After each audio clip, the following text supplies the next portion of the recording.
L'Aleph, un recueil de nouvelles de Jorge Luis Borges. Texte lu et sonorisé par Eric Hansen. Aujourd'hui, l'immortel.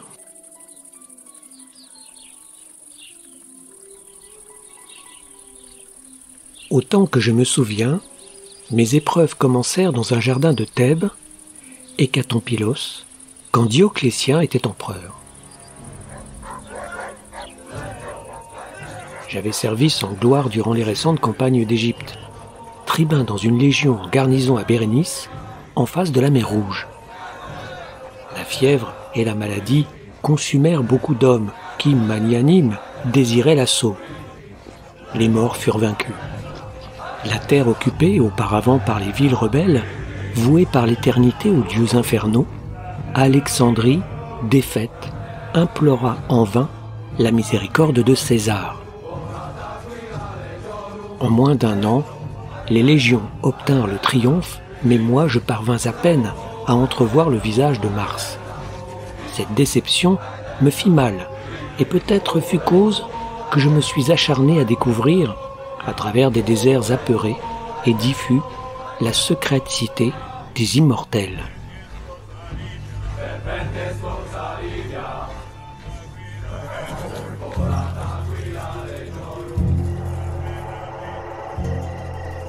Mes épreuves commencèrent, je l'ai dit, en un jardin de Thèbes. Je ne dormis pas de toute la nuit, car quelque chose combattait dans mon cœur. Je me levai un peu avant l'aube. Mes esclaves dormaient. La lune avait la même couleur que le sable infini. Un cavalier exténué et sanglant vint de l'Orient. À quelques pas de moi, il glissa de son cheval. D'une faible voix insatiable, il me demanda en latin le nom du fleuve qui longeait les murs de la ville. Je lui répondis que c'était le fleuve Égypte, que les pluies alimentent.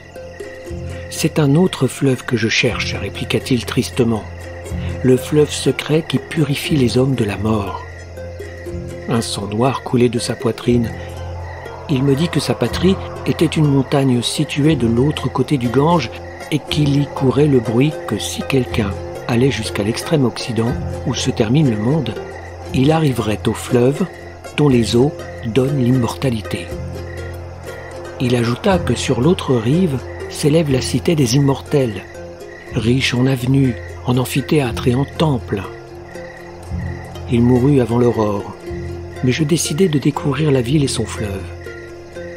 Interrogé par le bourreau, plusieurs prisonniers nous confirmèrent la relation du voyageur. Quelqu'un se souvint de la plaine Élysée, à l'extrémité de la terre, où la vie des hommes est perdurable. Quelque autre, des cimes où naît le Pactole, au bord duquel on vit un siècle. À Rome, je conversai avec des philosophes qui opinèrent qu'allonger la vie des hommes est allonger leur agonie et multiplier le nombre de leurs morts. J'ignore si je crus une fois à la cité des immortels. Je pense qu'il me suffisait alors d'avoir à la chercher. Flavius, proconsul de Gétulie, m'accorda 200 soldats pour l'entreprise. Je recrutai aussi des mercenaires qui disaient connaître les routes et qui furent les premiers à déserter. Les faits ultérieurs ont déformé jusqu'à l'inextricable le souvenir de nos premières étapes. Partis d'Arsinoé, nous avons pénétré dans le désert embrasé. Nous avons traversé le pays des troglodytes, qui dévorent des serpents et manquent de l'usage de la parole. Celui des Garamantes, qui ont leurs femmes en commun et qui se nourrissent de la chair des lions. Celui des Ogiles, qui vénèrent seulement le Tartare. Nous avons fatigué d'autres déserts où le sable est noir, où le voyageur doit usurper les heures de la nuit, car la ferveur du jour est intolérable.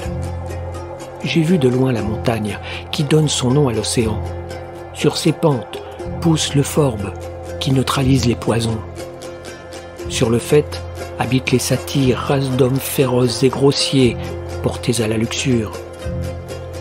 Que ces régions barbares où la terre engendre des monstres puissent abriter une cité illustre nous paraissait à tous inconcevable. nous avons continué notre marche. Revenir sur nos pas eût été un opprobre. Quelques téméraires dormirent la face exposée à la lune. La fièvre les brûla. Dans l'eau corrompue des citernes, d'autres burent la folie et la mort. Alors commencèrent les désertions et bientôt les séditions. Pour les réprimer, je n'hésitais pas à recourir à la sévérité. J'agis loyalement. Cependant, un centurion m'avertit que les mutins, pour venger la mise en croix d'un des leurs, complotaient ma mort. Je m'enfuis du campement, avec le peu de soldats qui me restaient fidèles. Je les perdis dans le désert, parmi les tempêtes de sable et la vaste nuit. Une flèche crétoise me déchira. J'errais de longs jours sans trouver de l'eau, ou un seul jour immense, multiplié par le soleil, la soif et la crainte de la soif. J'abandonnai la direction aux caprices de ma monture. À l'aube, les lointains se hérissaient de pyramides et de tours. Insupportablement, je rêvais d'un labyrinthe net et exigu, avec au centre une amphore que mes yeux voyaient. Mais les détours étaient si compliqués et si déroutants que je savais que je mourrais avant de l'atteindre.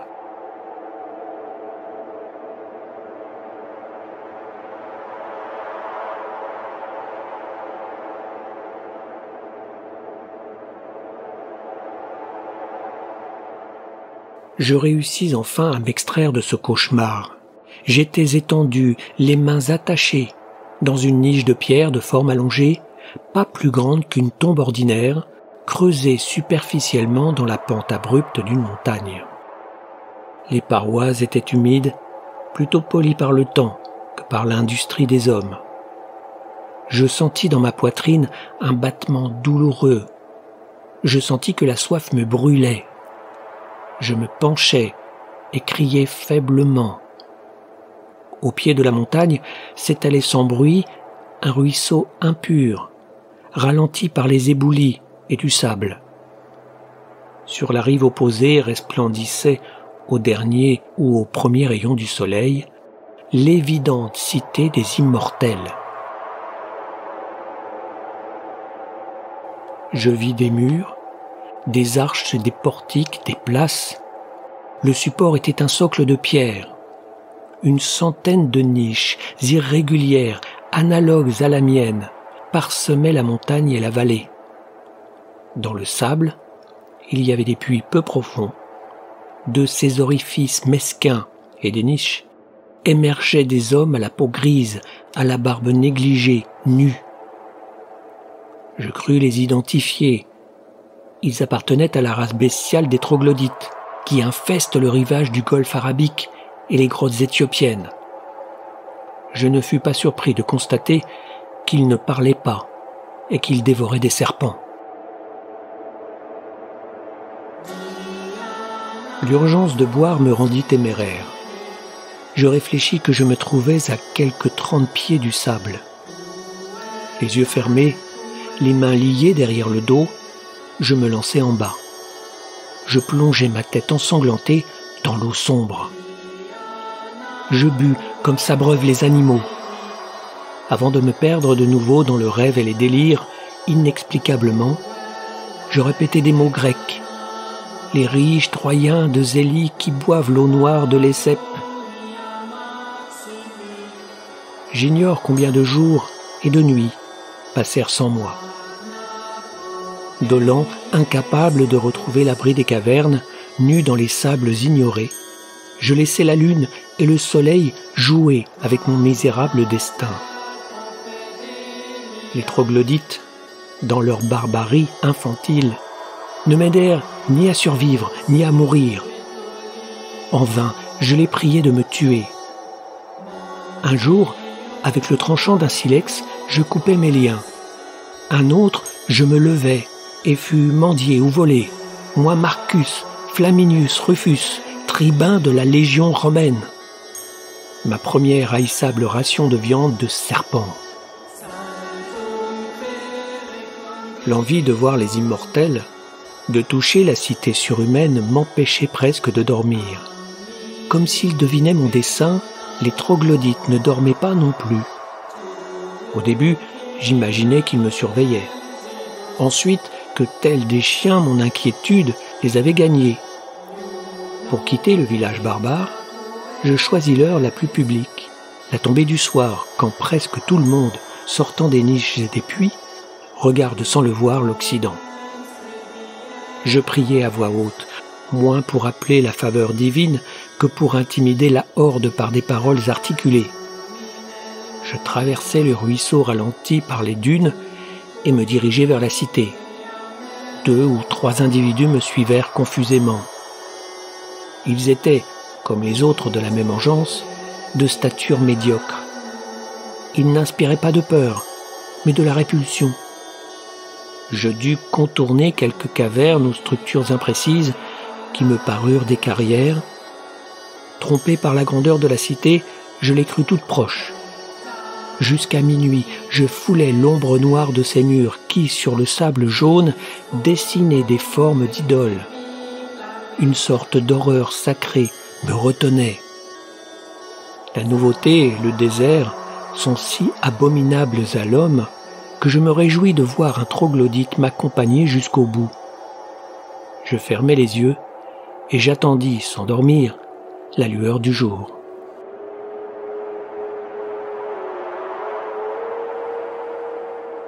J'ai dit que la cité reposait sur un socle de pierre. Ce socle qui paraissait une falaise n'était pas moins escarpé que les murailles mêmes, et j'y fatiguai mes efforts. Aucune irrégularité dans le noir piédestal. Les murs invariables ne sentaient consentir la moindre porte. La force du jour me contraignit à chercher refuge dans une grotte. Au fond, il y avait un puits. Dans le puits, une échelle qui s'évanouissait dans la ténèbre inférieure. Je descendis.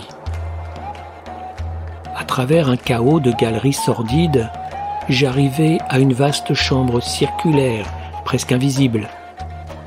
Cette cave avait 9 portes. 8 introduisaient à un labyrinthe qui, insidieusement, ramenait à la même chambre. La 9e, grâce à un autre labyrinthe, donnait sur une seconde chambre circulaire, identique à la première. J'ignore le nombre total de chambres. Ma malchance et mon angoisse les multiplièrent. Le silence était hostile et presque parfait. Il n'y avait d'autre bruit que ce réseau de pierres, que celui d'un vent souterrain dont je ne découvris pas l'origine. Sans bruit, se perdaient dans les grottes des filets d'eau ferrugineuse. Avec horreur, je m'accoutumais à ce monde suspect. Il me paraissait impossible qu'il pût exister autre chose que des cryptes à 9 portes et de longs souterrains qui se ramifiaient. J'ignore le temps que j'ai passé à cheminer sous terre. Je sais qu'il m'est arrivé de confondre, dans la même nostalgie, l'atroce village des barbares et ma ville natale, avec ses grappes. Au fond d'un couloir, un mur imprévu me coupa le passage. Une lointaine clarté l'illuminait. Je levai mes yeux attaqués. Dans le vertigineux, au plus haut, je vis un cercle de ciel si bleu qu'il a pu me paraître pourpre.